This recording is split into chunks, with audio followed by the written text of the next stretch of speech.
Assalamualaikum warahmatullahi wabarakatuh. Perkenalkan, nama saya Lalu Satria 8 dengan NIM D1CN02510101 yang prodinya Ilmu Komunikasi kelas C. Saya akan menjelaskan tentang permasalahan SDGs, kemiskinan dan cara mengatasi dan solusi menurut Islam. Apa itu SDGs?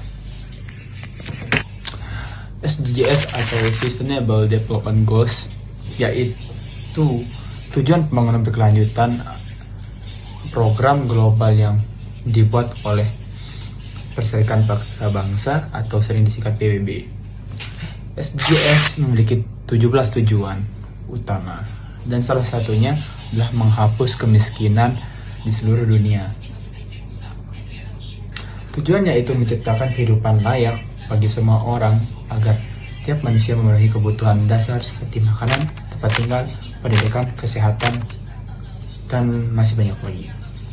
Intinya, SDGs mengajak seluruh negara untuk bekerja sama dengan menciptakan kehidupan yang adil dan sejahtera.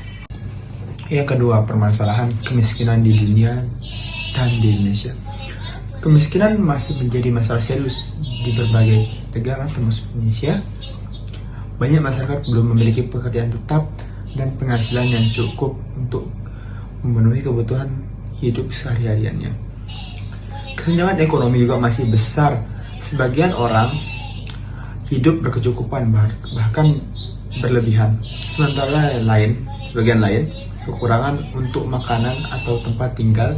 Pemerintah Indonesia berupaya menekan angka kemiskinan melalui program bantuan sosial seperti PKH, program atau sering disebut program kekeluargaan harapan. Yang kedua, bantuan sembako dan BLT. Yang terakhir, memperdaya ekonomi rakyat seperti UMKM dan pelatihan kerja. Pandangan Islam tentang kemiskinan.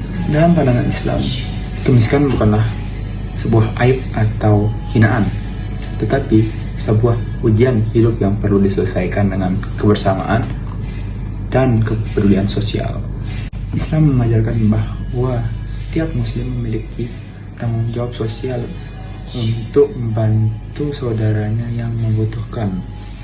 Rasulullah SAW juga mencontohkan bahwa umat Islam yang kuat adalah umat yang peduli terhadap kesejahteraan bersama, bukan hanya mementingkan diri sendiri. Harta dalam Islam bukan sekadar alat kekayaan pribadi, tetapi amanah dari Allah yang harus digunakan untuk kemaslahatan umat dan keadilan sosial. Yang keempat, keadilan ekonomi. Islam melarang segala bentuk penindasan, riba dan eksploitasi karena hal tersebut menyebabkan ketimpangan dan memperbesar jurang kemiskinan. Dalam sistem ekonomi Islam, keadilan dan keseimbangan menjadi prinsip utama agar tidak ada pihak yang dirugikan. Cara Islam mengatasi kemiskinan. Yang pertama, zakat. Zakat adalah kewajiban bagi setiap muslim yang mampu untuk membantu fakir miskin. Zakat tidak hanya memberikan harta, tetapi menumbuhkan rasa kepedulian sosial. Yang dalilnya, ambil zakat dari sebagian harta mereka, dan zakat itu kamu bersihkan dan mensucikan mereka. Quran Surat At-Taubah ayat 103. Yang kedua, infak dan sedekah. Infak dan sedekah merupakan pemberian sukarela dari seorang untuk membantu orang lain. Islam mengajarkan kita agar setiap harta yang dikeluarkan di jalan Allah tidak akan berkurang, justru menambah berkahnya. Dalilnya, perumpamaan orang menafkahkan hartanya di jalan Allah seperti sebutir benih yang menumbuhkan 7 bulir. Pada tiap-tiap bulir terdapat 100 biji. Quran Surat Al-Baqarah ayat 261. Yang ketiga, wakaf. Wakaf adalah penyerahan sebagai harta untuk kepentingan umum yang bersifat jangka panjang seperti pembangunan masjid, sekolah, rumah sakit, atau lembaga pendidikan. Dengan wakaf, manfaatnya terus mengalir meskipun pemberian telah tiada. Keadilan sosial atau keadilan ekonomi. Islam melarang segala bentuk penindasan riba dan Simpulan yang bisa kita ambil dari presentasi saya sendiri, SDGs dan ajaran Islam memiliki tujuan yang sejalan, yaitu menghapus kemiskinan dan menciptakan hidup yang lebih sejahtera dan adil.